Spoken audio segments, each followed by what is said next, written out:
The takedown of Donald Trump and what that means for America at large. That's the topic. That's part of the topics, anyhow, of today's Bold and Blunt.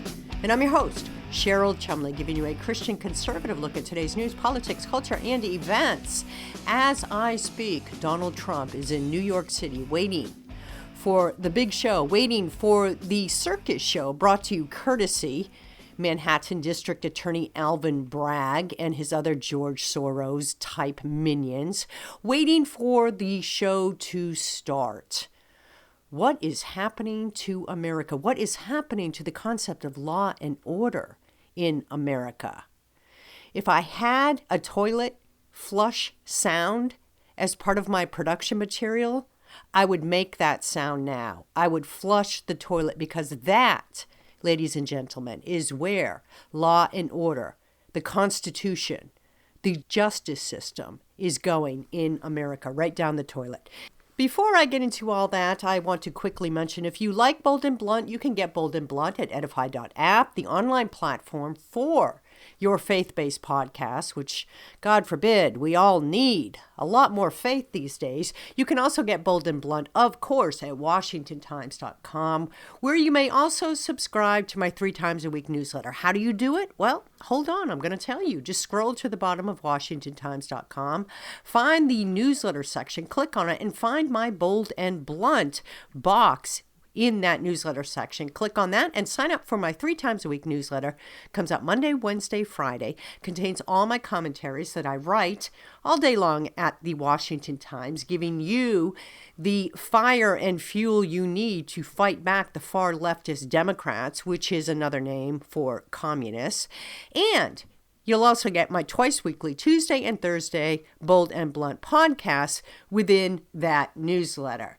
And one more note, you can get Bold and Blunt wherever you get your podcast. Just go to Google and type on Bold and Blunt podcast and look at all the places that turn up. Donald Trump in New York City. Boy, the Democrats are rubbing their hands in glee. They think this is the final takedown of Donald Trump. They think they've got him now. You know, my mind keeps going to C.S. Lewis's Narnia books. The part where, if you're familiar with the story, The Lion, the Witch, and the Wardrobe, which is one of the 7 books in the series of Narnia.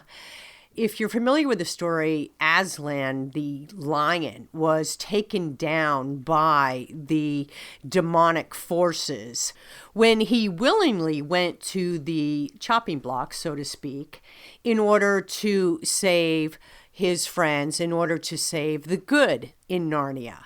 He sacrificed himself. And there was a point in the book, which has also been a movie now for some years. You can check it out, the movie as well.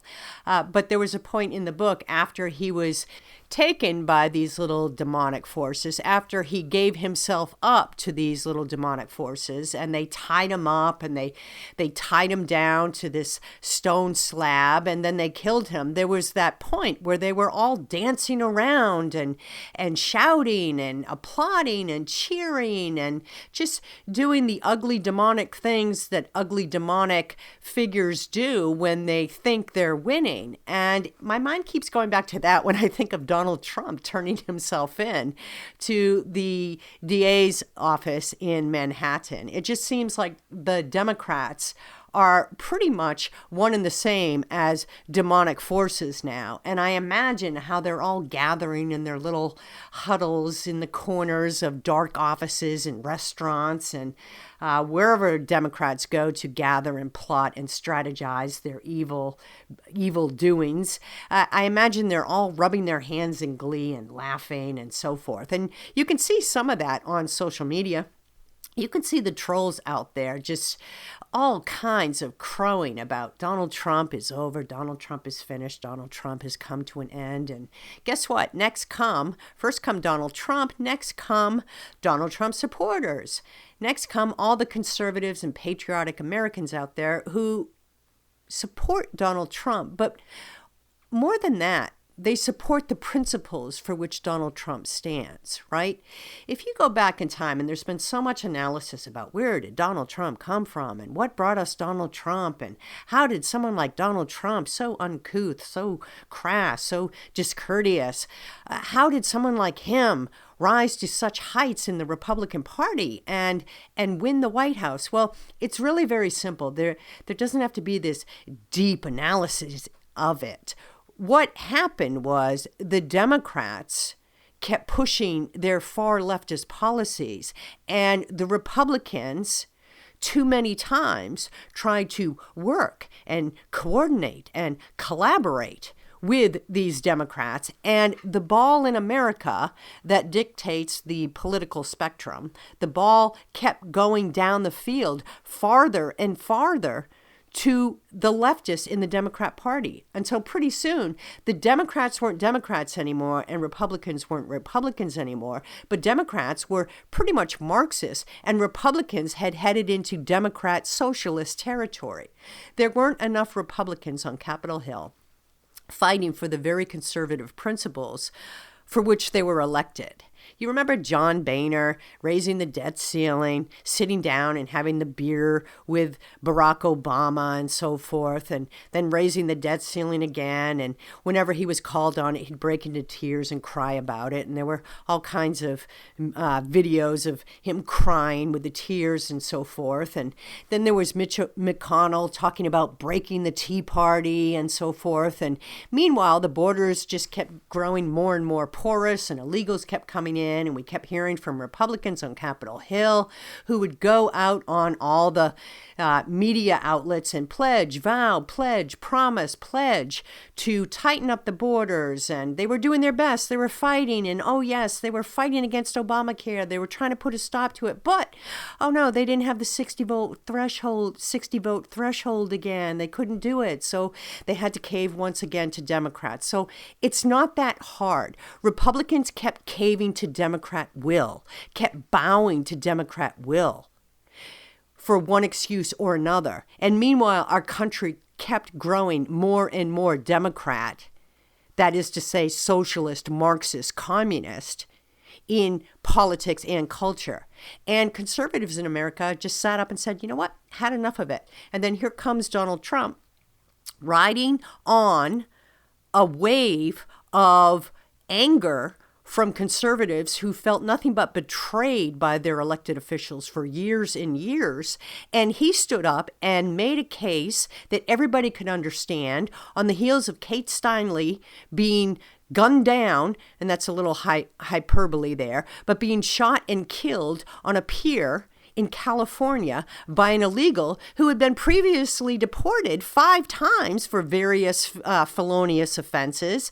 And Democrats just kept letting him come back in and giving him sanctuary in their so-declared sanctuary cities. And then here comes Donald Trump and says, nope, no more. We're going to tighten the border. So that was number one reason why Donald Trump came into power. And that had the Democrats howling, because the Democrats hate borders. They want to cripple and crumble America's borders so they can usher in their globalist designs, their new world order, one world order. Now we call it Great Reset and so forth.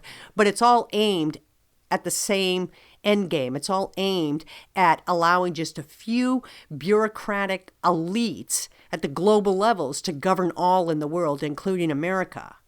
But guess what? Go back to Donald Trump's promises to tighten up on the border. That didn't anger just Democrats, right? For reasons that I just explained. That angered many in the Republican Party as well. Shamefully, Republicans have been as soft on border issues in many instances as Democrats. Why? Because Republicans, with their big business interests, like the cheap labor. Seriously. The Chamber of Commerce has put out for years now messages and narratives all aimed at bringing in more and more cheap labor, more and more workers from countries where the workers there are used to making $2 a week and would gladly come to America for $22 a week, for $100 a week. You know, it's the shameful secret and maybe it's not so secret, but it certainly isn't talked about enough, that there are too many Republicans who are beholden to businesses who want cheap, easy labor. And that's why some in the Republican Party fail to stand strong on tough border controls. And so Donald Trump isn't the enemy of just Democrats. He's the enemy of many in the Republican Party, too.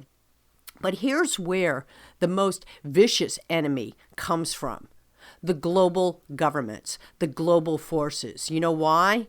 Because Donald Trump actually loves America. That's right. He's not a politician who just goes with the flow and blows in the wind to political wills.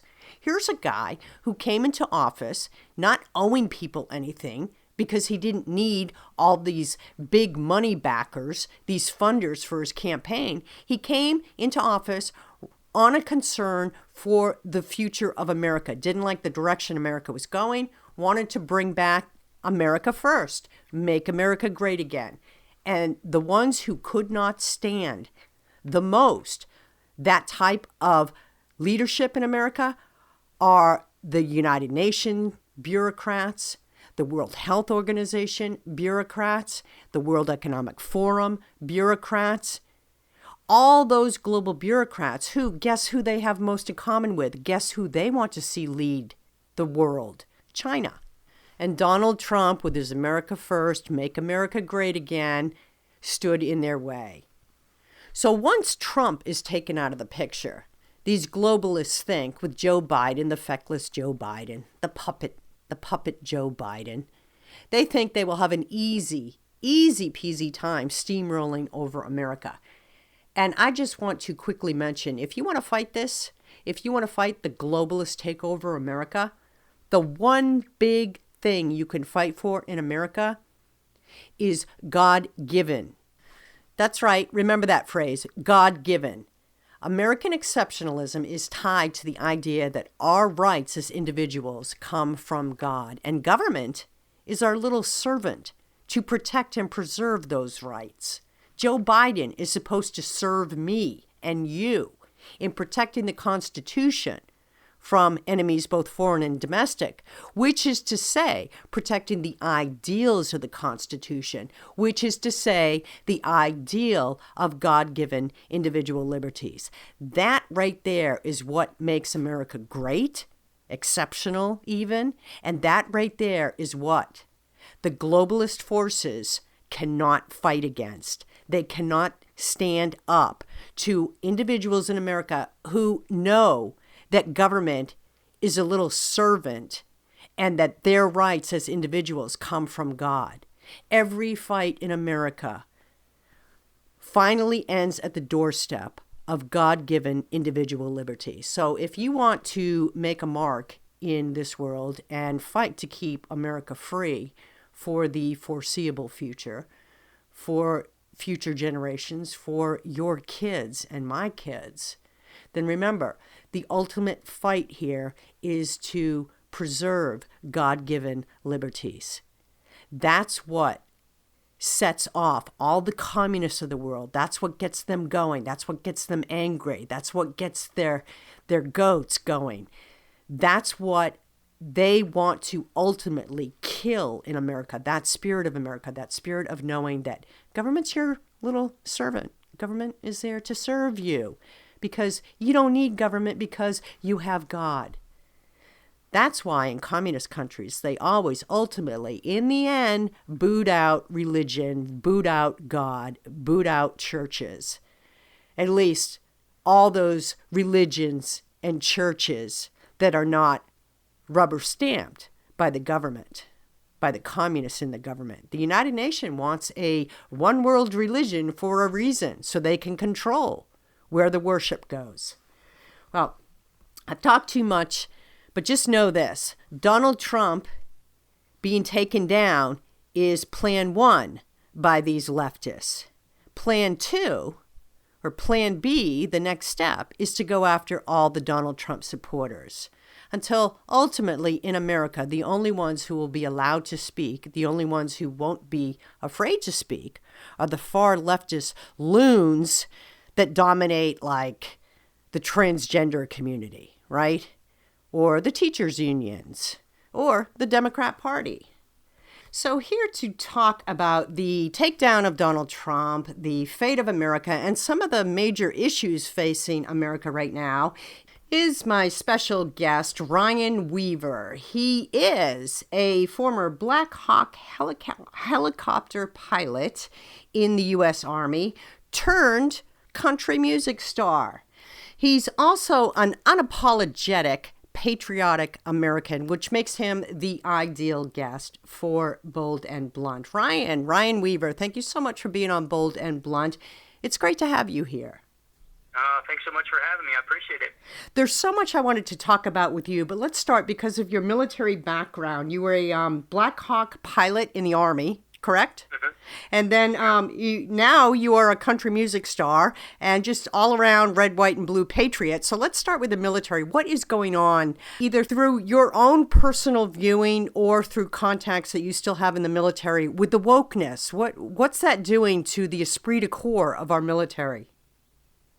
Well, I think first and foremost, everybody knows, although it's a harsh reality to some folks, less than 1% of the entire United States has ever served in the military, and that's a fact a lot of folks don't know. But the primary focus of the military should be combat readiness and the ability to eliminate our enemy on the battlefield. And right now, as everyone is talking about what's happening throughout our military, there's a lot of focus that's more on things of social significance that we're seeing in the media, as opposed to that combat readiness. The folks are talking about funding problems and motivation problems and retention problems, and we have to be an armed force that is the power of the world to be able to defend other countries who can't defend themselves, because we've always been asked to do that.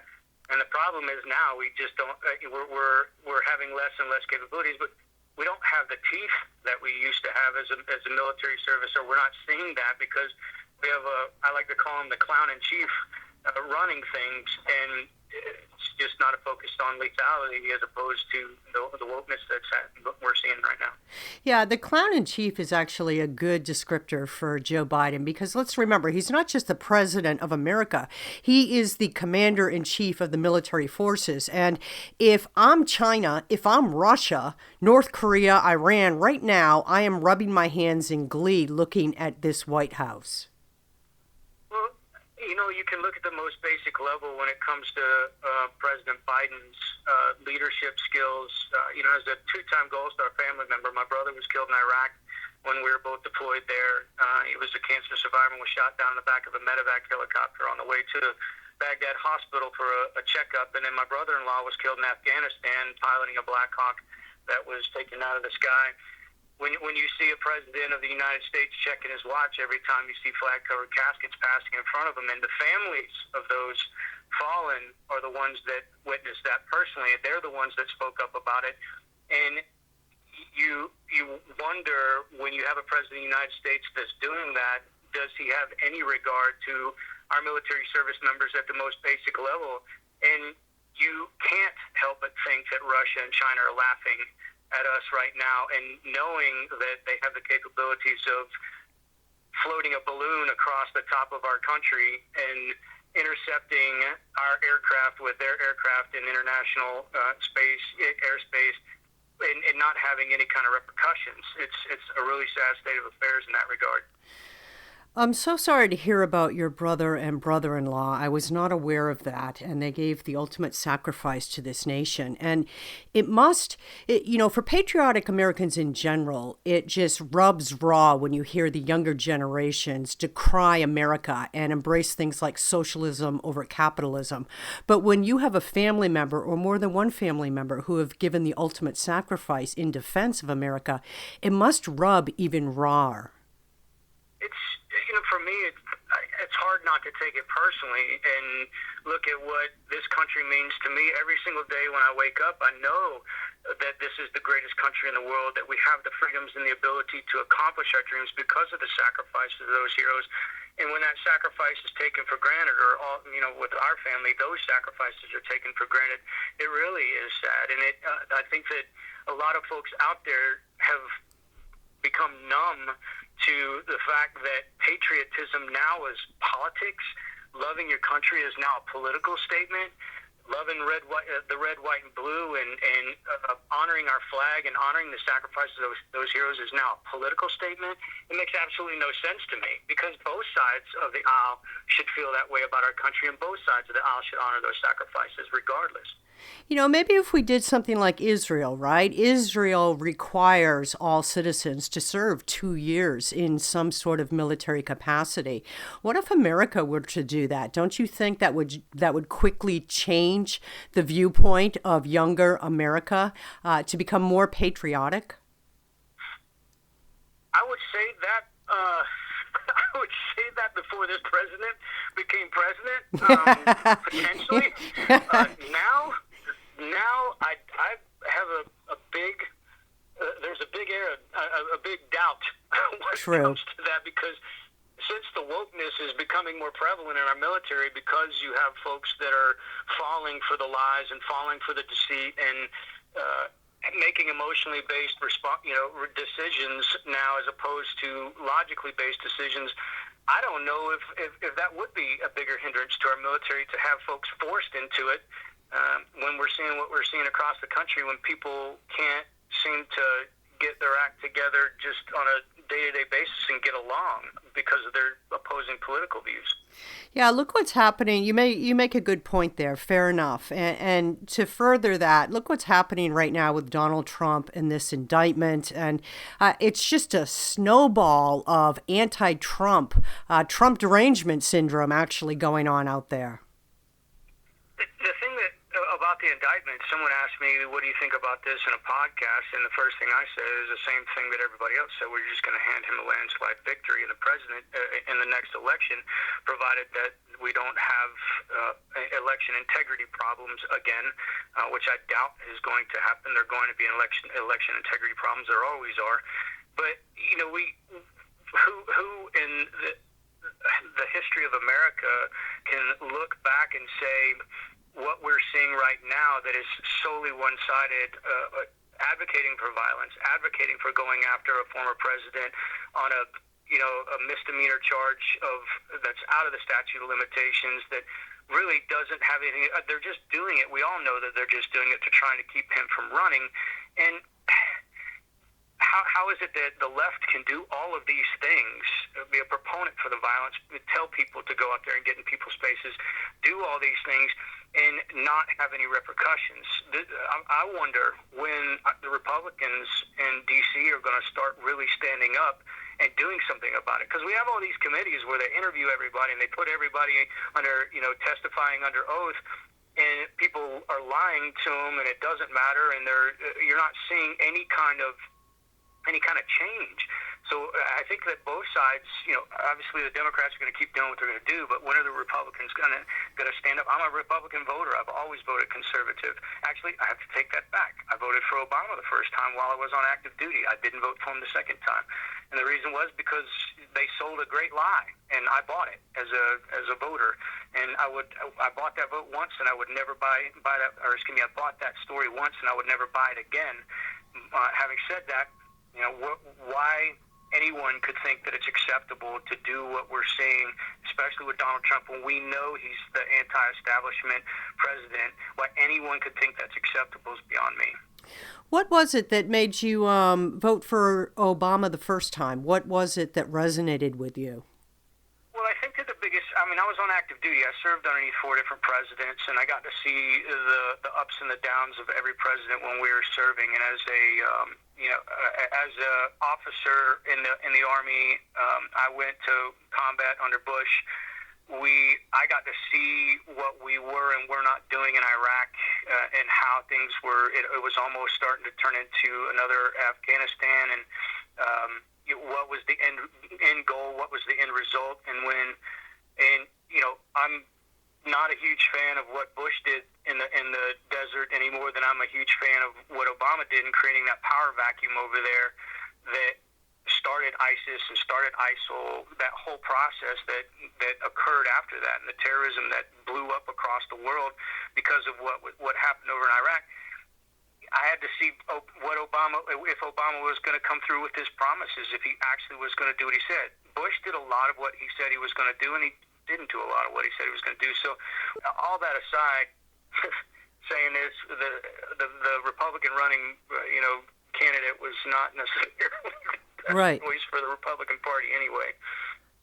Well, that's interesting. That shows you're not a partisan. That shows that you think about the issues that benefit America, not so much the political party. So when you're looking forward now at the future of America, and I share your frustration about Republicans seemingly doing nothing to hold Democrats to account. But part of that, I think, is Democrats, they have no shame anymore. There used to be a time when they were called a socialist. They would run back from that and, I'm not a socialist. Now they embrace it. And it's the same with all their corruption. So how do you fight that going forward in America? How do you fight that? Well, right now, I believe 100% when the election started, when they were running through their campaigns, the Democrat Party became the party of projection. And essentially, you knew anyone can know exactly what the Democrat Party is doing or the left is going to do. Just listen to what they're accusing everybody else of doing. And how do we fight it? I continue to have a voice. I'm a country music artist and a conservative. I'm loud about my love for this country. I don't stay silent. I call people to the carpet. I try to stay as researched on topics when it comes to having a debate with somebody, which usually turns into the other, the folks debating with me, calling me names, and I'm the typical misogynistic, racist, sexist, xenophobic, you name it, the token phrases that they used throughout the entire election that had no factual basis whatsoever. Sticking to the facts and sticking to logic, but being educated on the issues. Now, a lot of folks out there right now, ignorance is obviously not knowing something. The ignorance that's happening right now across the United States is because of laziness, but we're also seeing willful ignorance because people are making decisions based off of emotion and not facts, in context facts, as opposed to how they feel about something. And we on our side need to stay logical, need to stay factual, and not get into those stupid arguments where people are calling name calling, and it just doesn't get anywhere at that point. I agree with you, Ryan. I agree facts, logic, critical thinking is the way to stay going forward. But when you're fighting insanity and you're fighting evil, such as what you see now with the transgender community, right? Not only are boys pretending they can be girls by changing their clothing or undergoing some medical procedures, and that's a lie that they live with, but they want all of America to play into that lie as well. So what's your response to that? How do you stand strong yourself when faced with such insanity/evil? Well, I've seen much worse than they are committing right now, and keeping a level head about it and not getting into an emotional conversation with somebody about it is important. Sticking to the facts, sticking to logic, sticking to real science in context.